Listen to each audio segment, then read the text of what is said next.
I'm Alyson the Crocheter.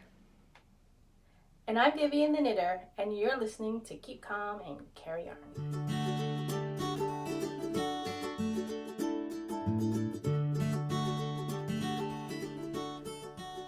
Hello and welcome to episode 71 of Keep Calm and Carry Yarn. This is a knitting and crochet podcast hosted by me and my mom, Vivian. I'm coming at you from Edinburgh. And I'm coming at you from Virginia. Hello everyone. Hi. How's everybody doing? How are you doing? That was my pause so that people could respond to you asking them how they were doing. This is an interactive episode. No, but I'm alright. I'm feeling very autumnal. I'm in my big cozy jumper and my finger's a little bit cold. I've been having like extra cups of tea just to keep me warm during the day. It is nice over here. I woke up and it was in the 50s, so I am very happy. Very good. And apologies for anyone. There's a bit of construction going on outside of my flat, so if there's any extra noise, that's what it is. And there's a lot of construction going on right next door to me, and my sewing room is usually right, like literally feet away from the construction. Right now they're on lunch break, but I decided to record it in the closet just in case they start early because they're very inconsistent with their lunch times. So right now it's nice and quiet. Right, so we have lots of special thank yous today. Do you want to run through them? You can do them. I can't. I'm not wearing glasses. I can barely see this. Oh, I got new glasses. Did you notice? They're not too they're dissimilar nice to my last one, so don't worry if you didn't notice. So thanks to Emily, who is C#17. She said, hi on Ravelry, and she's from Nashville, Tennessee. Discovered the podcast recently, so hello for when you eventually catch up to this episode. Yeah, however long that takes. And then as well, Jen Rhodes on Ravelry. She's from Massachusetts. Which, well, I mean, she's living in Cape Cod right now. Very nice. Very nice.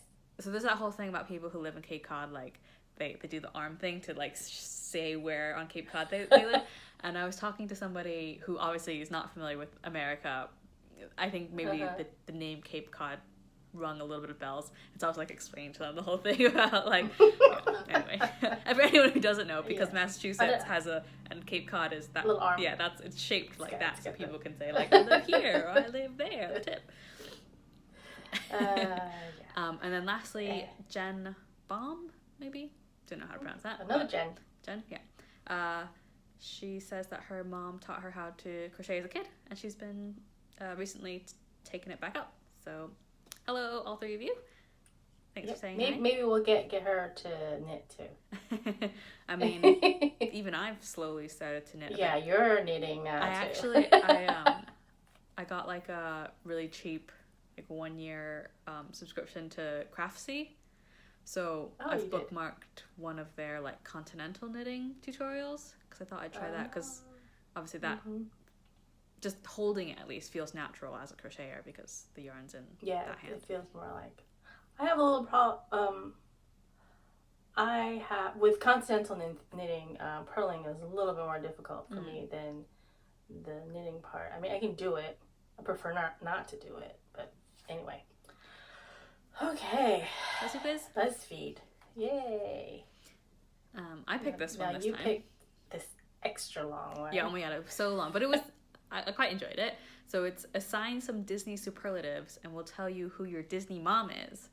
And as I was going through it, because it's so long with so many questions, I was just thinking like, this better be like a good result. Like it shouldn't just be like, just like tells you the name with no description. But yeah, so do you want to say who your Disney mom is? Okay, I didn't even read it yet. My mom is Helen Parr. What? Did you get this? Yes! Okay. Oh my god! I was just thinking, like, there must be so many moms that they put in the... Oh, you can read it then. It says, congratulations, your mom is Mrs. Incredible herself. There's no mom as badass as one that can juggle her role as a mom, wife, and superhero all at once. Then again, you can't get away with very much with Elastigirl as your mom. Still, you're definitely getting one incredible mom here. Also, I just realized, like, we generally don't swear on this, and I just said bad words. I don't know if we're going to bleep that out or not. What word did you say that was bad? Badass. That's not a bad. It's not a bad word, but it depends how small of a child you have in the room. I'm like, wait, I don't see any bad words. What are you talking about? Yeah, it was very long, and some of the questions I was like, oh, you need me, money, mo. Yeah, I mean some of them, but so okay, we don't have to do all the questions. But who did you pick as the best official Disney princess? Mulan. I mean, yeah, so did I. Like, just kind of had to. I had to pick her. Yeah. I mean, I also love that movie, so.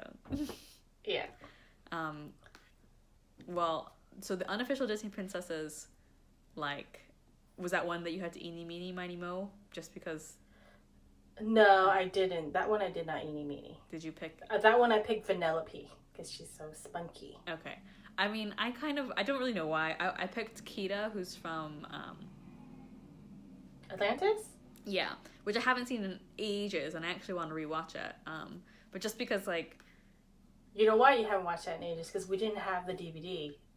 That one was one of the few that we only watched in theaters. So Elsa and Anna are on there. I've never seen Frozen. I don't know what Giselle is from. And is that from the Happily Ever After? No. The live action one. That's what it is. What's yeah. that one called? Okay. Yeah, it's a live action with Amy Adams. And Patrick. But Patrick that's before she becomes live action. It's the animated version, which is probably why I didn't recognize it. Okay, yeah, that makes sense. And then the other one, I don't know how. Penelope. No. She's from the one from the Black Cauldron. Oh. Elan. Oh, Black Cauldron? Is that what she's from? Yeah. How did you even know that? I don't know. I just know that. But I've never seen that either. So yeah. I don't. When did that come out? I didn't see. No. Like the 90s? It did. Did it? I don't know. I didn't watch that, so I don't know anything about it. Okay. What about the best Disney non-princess? I think we might have had the same one. I picked Nani. I picked Nani too. She's the best. She's just the best. Best big sister ever. Yeah. Sort of. Cause the other options were... Except for the leaving the 6-year-old wandering around the island all by herself part. She was trying her best. The other options were Jane from Tarzan, Wendy from Peter Pan, Esmeralda, Alice in Wonderland. Notre Dame. Yeah, and Megara from Hercules. Megara and Alice. Might skip some. About sassiest Disney lady. I do actually know all the characters in this now because I just watched Ratatouille. I don't know, a few weeks ago. So Colette's on there from Ratatouille, and then it's Esmeralda again, Tinkerbell, Penelope, Megara, and Jasmine. And I went for Megara. So did I. This is why we both got on par. What about, are we going to go through all these? No, we don't have to go. We're not going to go through all things. That's what I was trying to say. What about ugliest dress? Oh, I mean, obviously it's Ariel's non-dress made out of sails. It's not even a dress. It's not even a dress. You're right. Is that what you picked as well? Yes, best hair. Are you going? Do you feel like you're going through all of them? I'm not. I went for Merida with the curls. You went for Merida as well. Okay, let me find one that we didn't get through the same.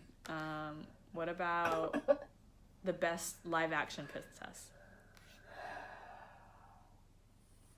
I haven't seen most of these. No.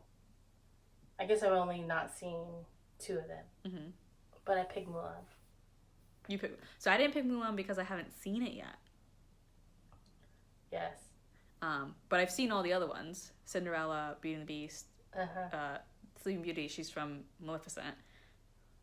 Jasmine from Aladdin, and Giselle. And I went for Giselle, which probably should have then triggered my memory that was Giselle, so the animated one was Giselle, so like the same Giselle.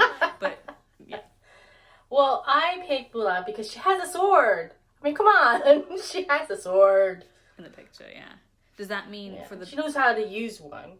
I picked her for the best fighter, I think, because...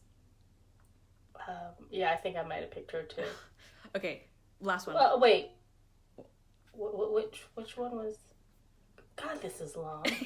Which one? I'll do one last one is the cutest kid.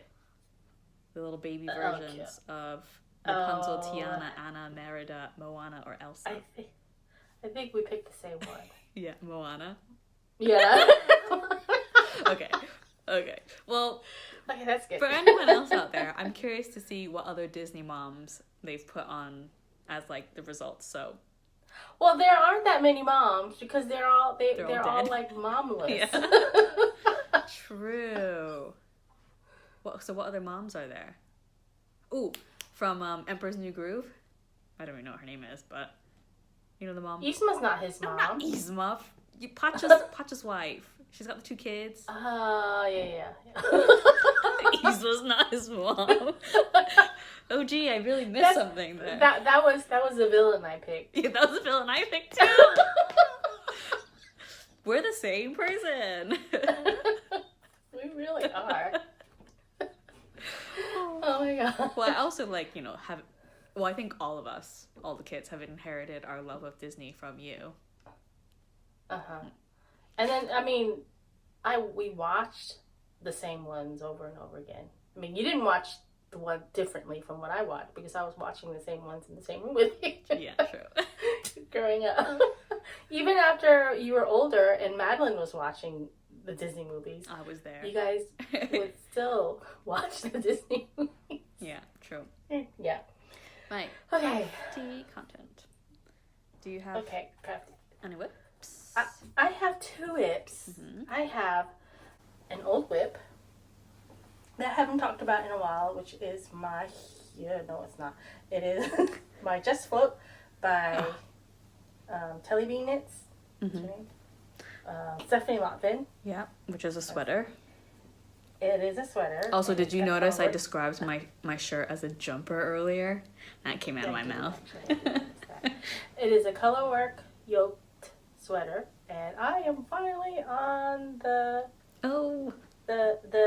ribbing at the bottom. Very nice. Yay. I just like to. I only started last time. I mean, as much as like I know like the pattern is really nice at the top. It's very. It's kind of swirly, organic, but I just like to see I like the bottom bit, the rainbowy bit, like just seeing how the yarn like rainbow. Color. Yeah, I think that's the kind of rainbow I could deal with. Like it's not too bright, not too saturated.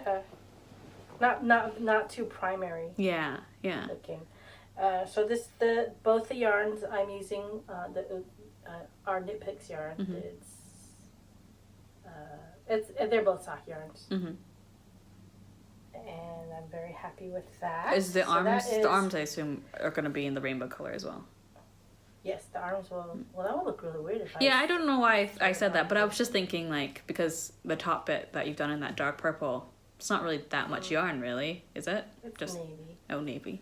No, it's not. Yeah. I mean, it's in the color work. Yeah. I'm very happy with it. Nice. And it fits. Well, I'm making it a little short. Well.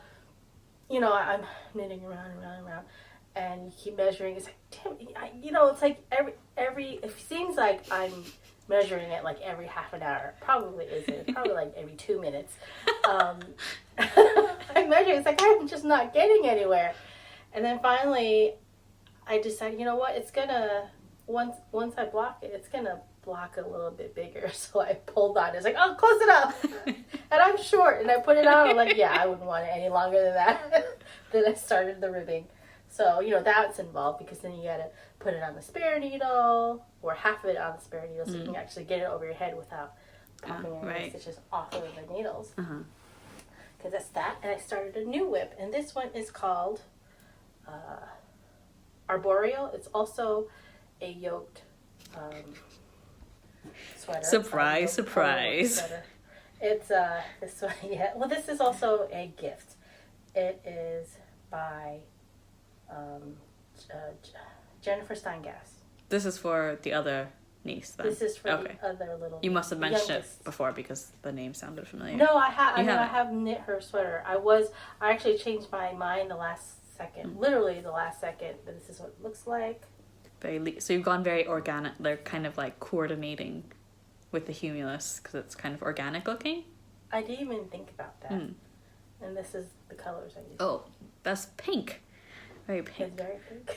I mean, it's like bubblegum pink. I think they definitely will be quite like, because you've got like the pink and purple sweaters and then like the hops on one and the leaves on the other. I think they both will go together kind of cute. Whether or not they're still interested in being cutesy and coordinating. Well, originally I was going to do another sweater, but it's bottom up. I hate bottom up sweaters. And also, I just don't like doing bottom up sweaters. And even though I bought the pattern and everything, it's a fine pattern. I just didn't want to do it. So last minute I was looking at my stash of patterns and also on Ravelry what I can use this yarn for. Yeah. And I came up with this. It's supposed to be, this yarn is Schockenmeyer Merino Extra Fine Silky Soft 120. And it is a merino and tencel blend. So it's got a little bit of a sheen to it.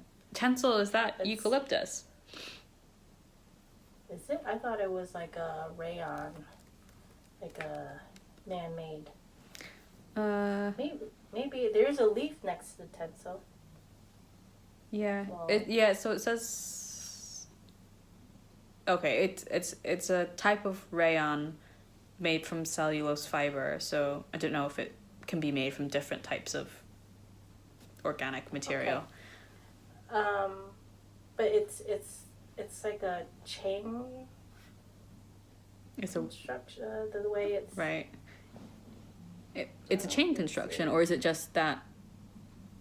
Is it chain? Is there like another? Is there one ply that's a lot thinner than the rest? No, it's not. But anyway, it's quite splitty. So I guess it's not chain. It's just twisted. I have to be careful because I've got pointy needles and sometimes I split the strands. So my gauge isn't quite. I couldn't get the gauge to go quite right for the pattern. And to make the gauge correct, the fabric would have been too loose. It would have been too holy, Yeah. Not dense enough. So, because this, I mean, even though it's marketed as a DK weight, I think it's closer to a sport. Right. Weight.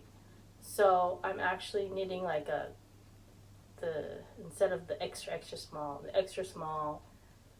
but to the dimensions of a extra small. What did I just say? I tried to do it the wrong way. I'm using the cast on for the larger size. To make it smaller. The dimensions of the smaller size. Yeah, because your gauge is smaller. It's just a little bit smaller. Yeah. So that's what I'm doing with that. So it's this plus the other one, the white is just a Knit Picks Willa Andes Sport. So that's the stuff that I had lying around. Nice. Yeah.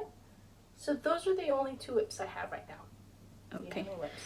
Yes, I'm still working on my Blurred Lines sweater, which is the sweater by Deanne Ramsey, who's Addie Day Design. It looks great. Oh my god, it looks so good. Yeah, I don't know how far I was. Had I split for the sleeves last time? I don't think so.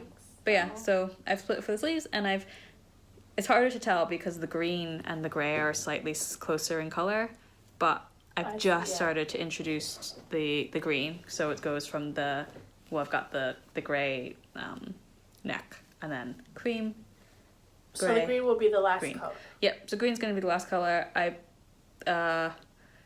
did some math and calculations to just figure out, I'm introducing the green slightly earlier. One, because I don't know if I'm going to make the sweater as long, because I'm also short, like you. And 2, I think because the original pattern goes color 1, 2, 1, the middle section is kind of bigger than the top and bottom sections. Where I want to make them slightly more even. I think my white will be smaller, but I don't really think there was much that you could have done, because I think if you made it, I wouldn't have wanted the transition between the white and the gray to be on the sleeve, like after the split. Yeah, so I think that would have looked nice. Do you? After the split. Yeah. Well, it's too late now. Yeah. But yeah, I'm making the medium. Just, I think I said that before, just to have a bit more. It looks nice. Space. It looks very cozy and squishy. Yeah, the yarn. So the yarn is the Hey Mama Wolf 100% wool. Smells very woolly. Smells very woolly. And it's a bit thick and thin in places. It's more likely to go quite thick. Like there's some places where it goes quite a bit thinner. There's a couple places where it's gotten like really weirdly fat. But it's fine. It's still working out like pretty evenly and consistently. So Looks good. yeah. So that's going well. And then the other thing I have is a new project. So I'm taking part in the BIPOC MAL, the make along, and it's being hosted by I think it's Desamour Designs is her handle. And she's done. Wait, when does that end? So it doesn't end until it goes on from today, when we're recording, October 1st to December. So it's quite, like more than 2 months. So there's plenty of time to get involved, and I think she's doing it so that you can like post on Instagram or Facebook with like the general hashtag, but then you also post the hashtag for the week. So I don't know if that means they're doing prizes each week. So even if you don't finish something. For that, I haven't picked any yarn. So. But yeah, so the pattern I'm doing, I've posted it to Instagram already because I'm excited, is the Strawberry Shortcake tank top by Natalie McHale, who's Talia's Crochet Creations. And so you can tell from her sample why she's called it the Strawberry Shortcake top. She's done it in like a pink and cream color. So it's a tank top. It's got quite a high neck, and it's just striped, and then it's got rib at the neck and at the bottom. But I'm going to do it in greens. So I've got like a dark green, a kind of foresty green. I'm trying to see if it actually has a color name. I don't know, a foresty green, tweedy color, and then this sort of light green. It's almost a mint, a really light, like most of the yarn has a sort of light, almost bluish tinge to it, but then there's some parts of it that go more of like a spring green with some yellow in it. Wouldn't that be a little hot for a tank top though? Not in this country. Yeah, because I mean, like even in like the winter, I'll put on like a t-shirt and then like a hoodie on top, and sometimes I'll put something else on top again. So wait, how would you wear this? You would wear this with a cardigan on top, maybe? Over a t-shirt? No. Oh. With just like a cardigan on top or something, where it's still open and you can see the front. I see. So yeah, so it's a really cute. It's really cute. The pattern she uses a cotton yarn. What it looks like. Yeah. She uses a cotton yarns. So I've got the Knit Pick Stroll Tweed, which is superwash merino. I got you. Yep, nylon. And then this one is Mono Still Uruguay, Baby Alpaca, and Pima Cotton. So they're both fingering weight? They're both, I think technically weight? this one's sport weight and this one's fingering, maybe? Is the Knit Picks? What does it say? Does it say? I can't. No, it's fingering. It's fingering. Stroll. Okay. The Knit Picks is fingering, but I think the Mono Still Uruguay is sport. It doesn't actually. Serena. Oh, I've used that one before. I made this one. Serena. Yeah, it's really nice. Oh, it's really soft. And so I've swatched. I've been very, very conscientious with my swatching lately. So I've got the swatch of the dark green and the light green. And you can kind of see the splotches of the more yellowy bits of the green. I think it's very striking, the contrast.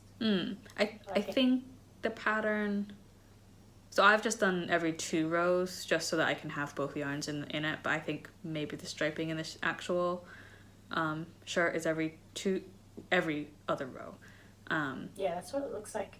Excuse me, in the pattern picture. Yeah, I wanted to mention about the BIPOC MAL, in addition to the dates that it's running, that to participate you're supposed to use a design from specifically a Black designer. I think that's the focus. In previous ones it's been more like generically BIPOC, but a Black designer with less than 10,000 Instagram followers.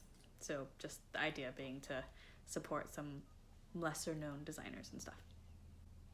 I had a hard time finding somebody that had less than 10,000. Yeah, well, because I think that's kind of the case where it's the people who have lots of followers that are easy to find because lots of people follow them already. Well, I use the BIPOC and Fiber directory. Fiber. Yeah, which is like it's not necessarily the end all be all, that directory, because we are being a bit slow at updating it and getting more profiles added, but we are working on it. Well, that was the resource that I used. Very good. Yeah. Do you have any of those? Oh, I have a record 3 FOs.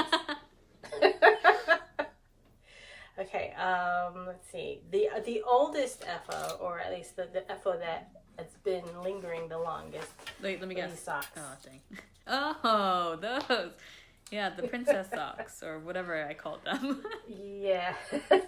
Well, so I remember working on them in Edinburgh last December. Yes, because I've seen them in person. And I think... mermaid socks? Maybe that's what I called them. Don't know why. You were calling them princess socks. Princess socks.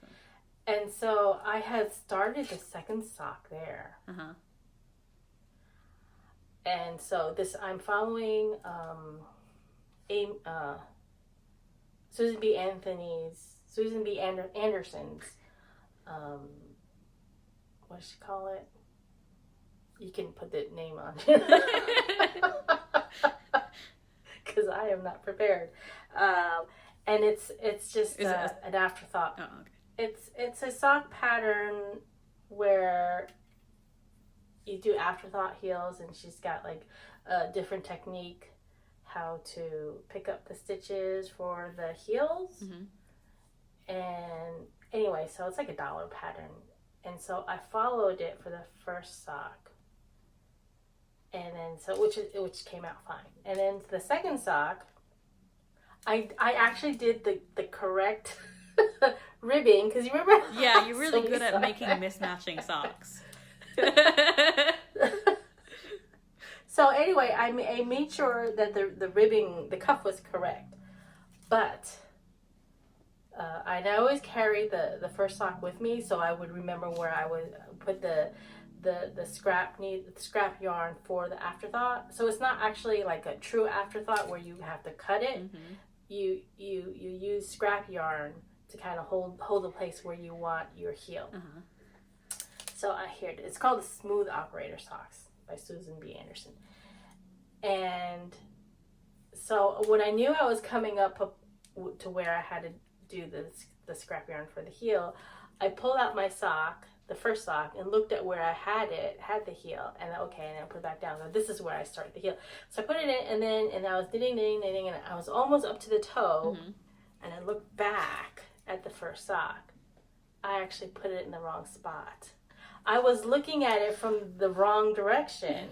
So it was like, so I was thinking, oh, so it's before the pink, but it was this bright pink, mm-hmm. but it's after the bright pink.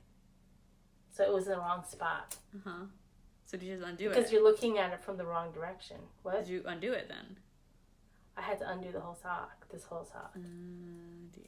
And then I had to undo the whole, up to the heel. Foot, yeah. And then knit up to the part I wanted it to be. And So that, yeah. So the way it's made, you know how like, so around the heel, you've almost got like, well, because I guess because it's striped. If it wasn't striped, you'd have like, you could have made like that whole heel one color. That heel would be one color, yeah.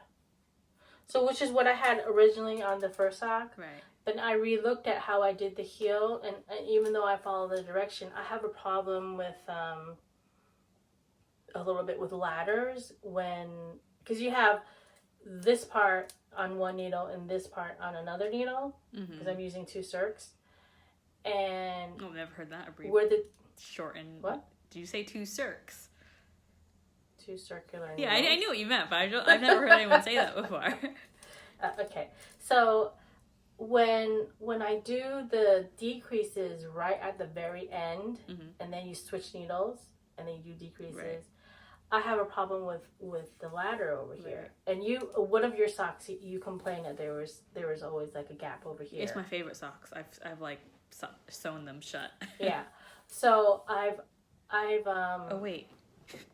Is this gonna be really unappealing? I'm gonna. Can you see that? Oh, nice. Yes. That's what you mean, right? Yeah.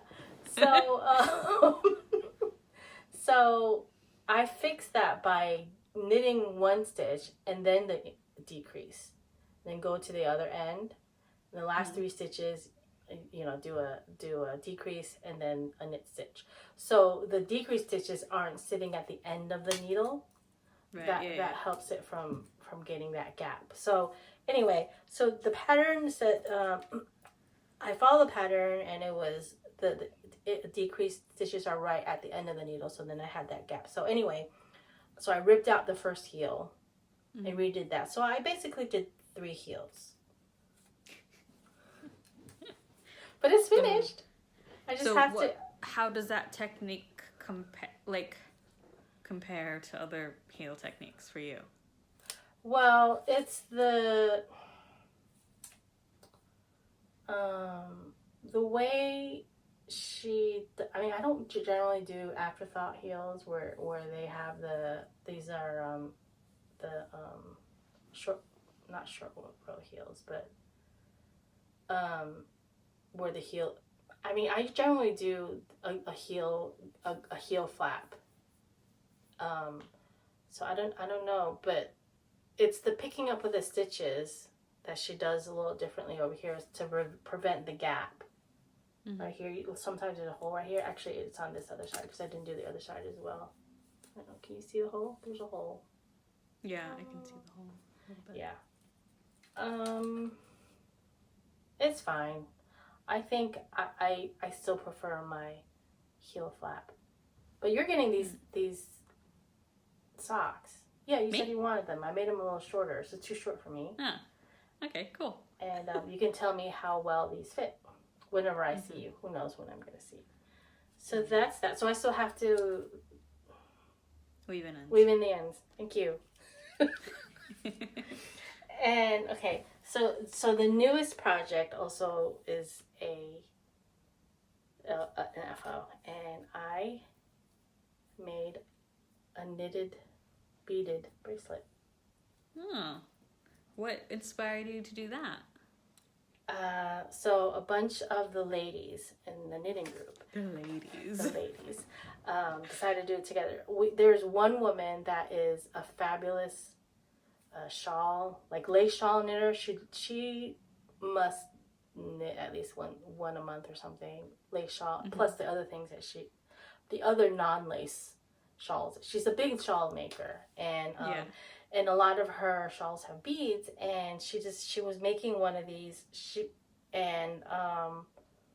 I don't know, we just started talking, and then she's like, why don't I teach you guys how to do this? So it's actually pretty simple, but you have to pre-bead all the beads first. The yarn, and then, right. And she got us all kits, and we all split the shipping cost, so it made it very affordable. So this is called the Bead Soup / Bead Bracelet by Ellen Sandin, and this was the pattern that came with it. And it's I can basically... see what she means by soup. It's kind of just because like beads. It's just beads. So that was a quick, it just took me a couple nights to do it. And, and we even got these cute little... so is it just that, like... Oh, yeah, the clasp was cute. Yeah. Is that a dragonfly? Yeah, dragonflies.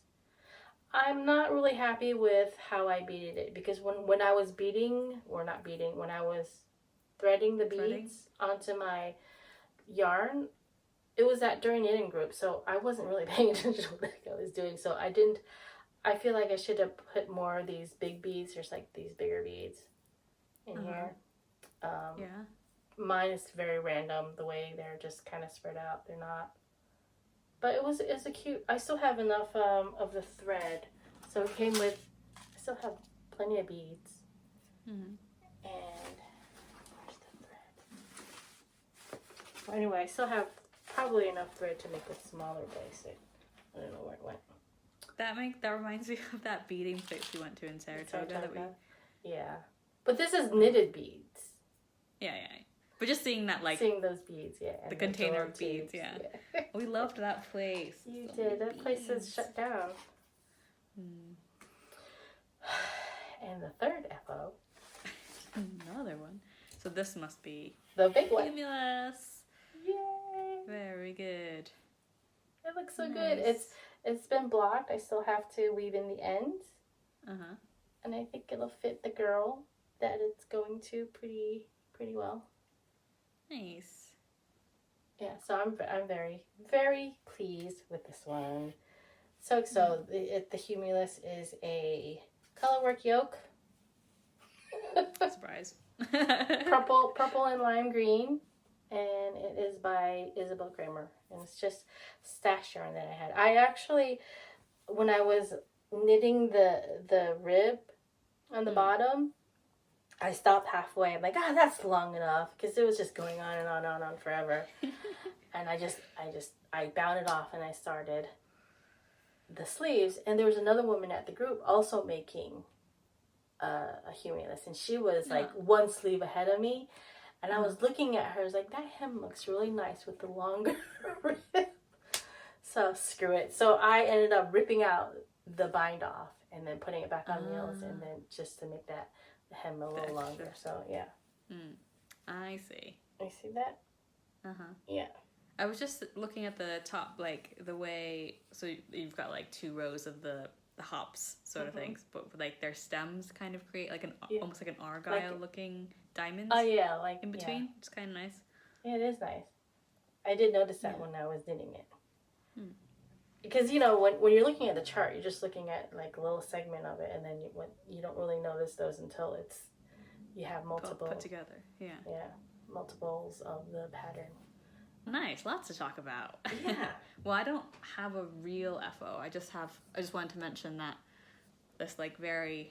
Do you remember this scarf that I made for Sam? Yes, I do. It's just a... What, basket weave? No, that's not basket weave. Waffle stitch. Okay. It's super, super soft, but it used to be about like 50% longer. It's so long. So it used to have these... So it's like... It goes maroon, grey, maroon. And the maroon sections used to be the same length. Oh. Okay, not 50%, but I basically just took off some. It was just one of those things that it was just like stupid long, and it's like... So was he complaining about it? No, he never complained about it. I was just like... It just made me feel bad every time he wore it, because it was just like, there was just so much of it. I was like, what are you going to do with the rest of it? So I was just like, no, I'm doing it. So I just ripped out some of it. Well, at least I was... Go ahead. I was going to rip it out all, like, just make it 2-tone, like just maroon on, one bit and grey. So I think that would have been long enough, because men's scarves are shorter anyway. And as I was ripping out, Sam was just like, it's fine. That's fine. That's enough. That's fine. That's why they're still he gets a little bent out of shape when you rip things out. Yeah. A little bit. I mean, now it's more of a joke. Like, he likes to joke that I can't make something without ripping it out. Like, well, or as he says, messing up. I was saying, at least with crocheting, you don't have to like put it back on your needle to do a bind off. You just rip. So yeah, but it is really soft. Well, I'm glad he still likes it. Yeah. And he has actually worn it this year, or like in the last 2 weeks, because it's been Really? a bit cold. Wow. Yeah. It's only just finally starting to get cool here. But I'm very happy because it's October and it's like one of my favorite months. Oh my gosh, it's October. I know, it's crazy. It's crazy. Yeah, it was, I mean, it did go, it was almost 80 degrees the other day, but the mornings have been so cool. And the cats are loving it because I keep the patio door open so they can come and go as they please, and they don't have to look at me like, can you open the door? And then when the air conditioner is on, I would close the door while they're outside. And then sometimes we forget that they're out there. Sometimes what? We'd forget that they're out there. Like, oh crap, there's a cat out there. But with the open, they can, come and go. We don't have to worry about, oh no, you're letting out all the cold air. Or when the heat's on, you're letting out all the warm air. Does Polly ever go out there or no? Not unless we bring her out. She doesn't really like it. She doesn't like a lot of things. She's a grumpy old lady cat. She's not old. She's younger than the other two. As I was saying that. Yeah. But she's not old. But she's had babies, so her body has been through more. So I have to say something about something. And this is knitting related. Okay. So I used to have a subscription to Interweave Knits. And I've had it for a while. And before Ravelry was really big. And that was like a very economical way to get your patterns. And so, even though most of my patterns last, I don't know how many years have been gotten through Ravelry, I was still getting to the subscription. But I noticed that lately, I haven't really liked the patterns as much.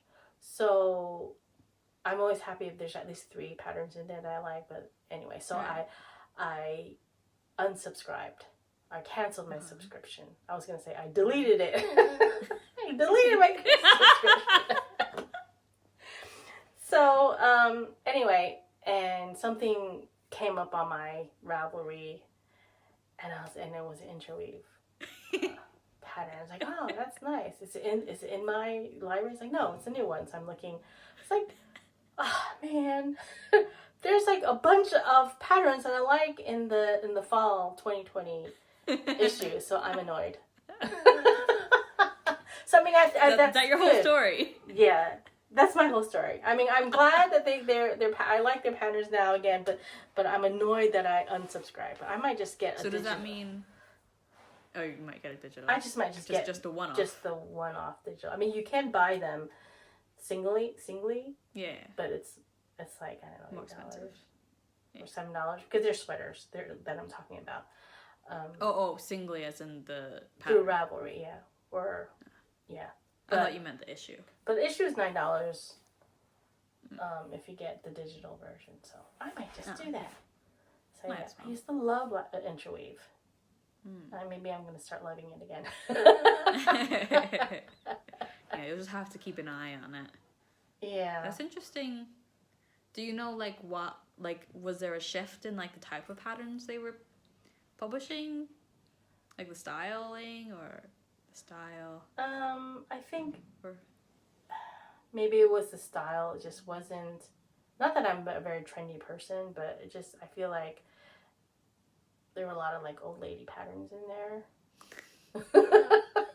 I guess technically I am an old lady. But you know what I'm saying. Just what? They just seem dowdier to you. Yeah, or something. I don't know what it was. Plus, some of the patterns that I did were, especially in the fall and winter issues, were always in worsted and Aran weight, and that always annoyed me. I don't wear those. And they didn't have that many lighter weight sweaters. It'd be interesting. I'd be interested in reading a study about knitters and crocheters, the divide between people who knit or crochet with different weights of yarn, and what that says about them as crafters, or if that has a correlation to anything else, just because Yeah, I don't know. I don't know. I mean, the whole reason why I knit mostly with sport and fingering weight is because I don't like anything heavy on my body. Yeah. But I guess, like, when I think about lots of, like, the popular patterns, most of them are in thinner weights of yarn. Not all of them necessarily, but just a lot of them. I was thinking, I might have mentioned this before, someone that I was speaking to at one of the yarn festivals, she was talking about how, like, certain yarn festivals, well, I don't know, about how, like, some beginner crafter, knitters or crocheters, they see these twisted hanks, and to them that makes them think of, like, fingering weight indie dyed yarn. So if they see anything twisted, they'll think, like, oh, I can't afford that, or that's going to be expensive yarn, or it's going to be fingering weight yarn. Oh, really? When really, like, it's, you know, you could walk by a stall and actually that's double knit or even, you know, a chunkier yarn, and it's just, they just see this twisted hank and associate it with, it must be fingering weight yarn. Oh. And which I thought was interesting. That is interesting. But I guess that's like, because I don't know, because then I was thinking, is that a correlation between your sort of, like, you know, the difference between commercial yarns that don't come in twisted hanks, and that's the kind of yarn that beginners are using, commercial yarns that come in a ball or in a pole skein, and then this idea of, like, oh, if I'm gonna go to a yarn festival and it's all, like, fancy yarn, and fancy yarn is fingering weight yarn, like, which I'm not saying that's what it is, but, like, is there some sort of stereotype or relationship? You can make a quiz. What's it called? A survey? A survey. Thank you. Words. Put my research skills to use. The kind of research that probably the world doesn't necessarily need, but but that I would be interested in anyway. But it's interesting when you think about it. Yeah, I mean, I think beginners definitely gravitate towards commercially produced yarn just because it's more economical. Yeah. And it's more accessible. Yeah, I mean, this yarn is a commercially made yarn, but it's all the way from Germany. So I got this at Webb's a while ago. You know, when they have their sales and stuff. Right. Are you gonna announce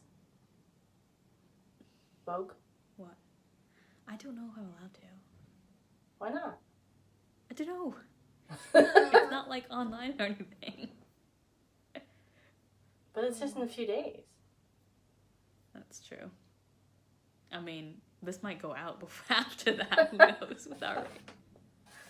Okay, that's true. Okay, what's next? You went on a trip? Yeah, I went on a small trip. Just one night away to Ward Hill Castle Bothy, which is northwest of Aberdeen. It was my going away present for my last job, which was over a year ago that I left. They got me a voucher for Canopy and Stars, which is like a glamping sort of website. And yeah, so we finally booked a place. We were supposed to go earlier in the year, but then coronavirus. so we went in September instead. Wait, when did you start this job? Last May. Oh, it's been that long? That long? Yeah, so we booked the place. It was on, like, the grounds of this castle. Not, like, the grandest castle you've ever seen, but we had to, like, drive into, like, past the castle and then just turned to the left, and it was quite close to the castle, just, like, a little stone sort of cottage, just, like, one room, fireplace on either end, but just the one on one side worked with this, like, wood-burning stove, kitchen, so we made dinner, made breakfast the next day, had, like, a big bathtub, so I brought a bath bomb with me. So yeah, we just had like a relaxing stay Nice. and then hit a few of the kind of villages on the coast. So we drove up on the Angus coast, I think. There were lots of cows, so I think, you know, That's why Angus it's steak. called Um, whereas most of the time when you drive through the country, you mostly see sheep, I think. You see more sheep than cows, I think. But yeah, saw more cows than sheep.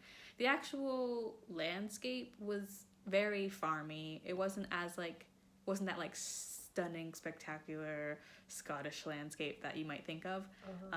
And Sam, who's from Dorset, was saying that he was less impressed with it because that's what it looks like. Down in Dorset, they've got the same sort of like rolling hills and fields and stuff. But we stopped in Stonehaven, which is a little fishing village that has like a harbour. And then we walked from Stonehaven to Dunatar Castle, which is on a sort of promontory of rock that like juts out into the sea. And you kind of like, you can walk at it from like up on the top of the cliffs, and then you have to like kind of take some stairs down, and then you come back up to it, and it's just like up. Like it's just like surrounded by water and like on all three sides, and it's just like on this bit of land. And it's a ruined castle. We didn't go inside the castle, but we just kind of saw it from distance, and then just walked down the beach around it, which was full of good rocks. I came home with a pocket full of rocks. And then the day after, we went north to the Moray coast. Went to Cullen, which is the home of Cullen skink, which is a fish soup. And we went to Port Knocky to see Bow Fiddle Rock, which is sort of like a stone arch. Oh, in the ocean. In the sea. Yeah. In that the was ocean, cool. yeah. That's cool. It was very windy. The ocean looked very rough and cold. But yeah, it was nice. Well, it sounds very relaxing. And our listeners know what a bothy is because you've explained that. Yeah, before. because I made my bothy scarf. Yeah. Yeah, so this was definitely a done up bothy. It wasn't actually like a as basic on the inside. Yeah, it was very nice on the inside. Very cool. Okay. Yeah. Do you have any shop talk? I do have just a little shop talk. I've been making more Jillian bags, and I have 2 new fabrics. Jillian or Lillian? Jillian Sorry, bags Lillian and Lillian bags. You should have named them something different. That's too confusing. Sorry, too late. But this so one, the Lillian bags are the ones big, with tote bags the big with the tote leather bags handles. with the elastic pockets inside that hold your yarn. Yeah. I really love this peacock feather, and I paired it with Scottish tartan. Very good. So Yeah, that's that nice. So obviously the tartan is wool. Is the peacock just cotton, or is it linen? It is actually canvas? a linen canvas, a linen cotton canvas. Nice. Yeah, this one's a little bit more special. And then another one, I have it. I just have the skin of the bag because the innards are still downstairs. The innards are still downstairs. They've been put together, but I haven't put the innards inside the skin, so it's got little birdies on them. And this top part is a linen, so linen blend, but mostly linen. So I mean, you do know the what? Never mind. Nothing. What? Nothing. What? The birds, the heads are cut off. Oh, here's a bird. Here's a bird. There's a bird on the bottom. Oh, should I remake it? Maybe. I didn't want to say it. I can remake it. There's literally like 3 birds on the top of the part of the bag, and all of their heads are cut off. Yeah, that's a good point. Maybe I'll keep this one for myself. Sorry. That's okay. I have more fabric. You just have to be more strategic how I cut. I mean, I just cut it. Yeah. Okay. I'll keep this one for myself. But quality control, that's what I am. But it'll at some point it'll be in the shop. Look something like that.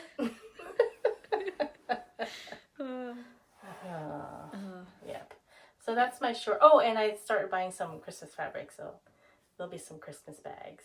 Some of the older fabric that I had before that I've been saving, those are in the shop already. And then I bought some new ones, so they'll be in the shop too at some point. Oh, that reminds me. I saw Christmas chocolate in the grocery store the other day. It's like, it wasn't even October yet. Well, it's like here, you know, oh yeah, we have Christmas stuff here last month. Okay, I feel like I always think like it's getting earlier and earlier, or is that just because I'm just noticing it more? But in your lifetime, has the whole Christmas I think coming so, out? But I mean, I spend a lot of time at craft stores and stuff too, so they have to put their Christmas stuff early because if you're making things, you want to make it before Christmas. Well in advance. Yeah. But Christmas chocolate in the grocery store. Well, they were taking apart the shelving at Lowe's last week because they were getting ready to put in their Christmas stuff. You know, like taking. Anyway, I mean it's October, so let's look forward to Halloween first. And by Halloween, I mean Halloween candy. Your dad won't be home for Halloween, so I'm like, okay, I'll make sure I only buy candy that I don't like. That way, whatever's to give away. Yeah, whatever's left over. I won't be tempted to eat all of it because I will eat all of it all by myself because I'll be the only one home. I can't feed it to the cats. I was just thinking, I've still got quite a bit of light coming in through the window. Yeah, even though it's evening. Just wait a month. We are losing. Yeah, we are definitely feeling the loss of light from the summer, but it's just about dinner time, so I think it's time for the spiel. Okay, spiel away. That's all right with you. So you can find the show notes for this episode and every episode on our website, which is kcacypodcast.wordpress.com. You can follow our Instagram at kcacypodcast. Make sure to like and follow and subscribe and comment and give us a review on iTunes, on YouTube, or wherever else you get your podcasts. You can join our Ravelry group if you are so inclined by searching Keep Calm and Carry Yarn podcast in the groups tab. And if you want to buy us a coffee to support the podcast, you can at Ko-fi, that's ko-fi.com/KCACY podcast. Thank you for listening. And remember to keep calm and carry yarn. Bye.